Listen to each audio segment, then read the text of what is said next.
عمرك سمعت كلمة ذكاء اصطناعي وفكرت يعني ايه؟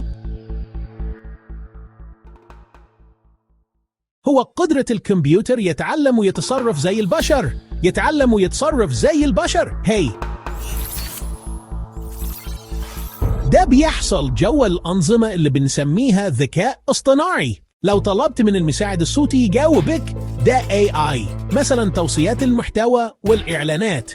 وحتى في الآلات الذكية، الذكاء الاصطناعي بيتقسم لنوعين. الأول AI ضعيف مخصص لمهمة محددة، والثاني AI قوي ممكن يفكر ويتفاعل على مستوى أوسع. في الطب تشخيص أسرع وأدق، في التعليم تجربة التعلم مخصصة، في الأعمال تحليلات وقرارات أسرع، وفي الفن إنشاء صور وأفكار جديدة. هل الذكاء الاصطناعي خطر ولا فرصة؟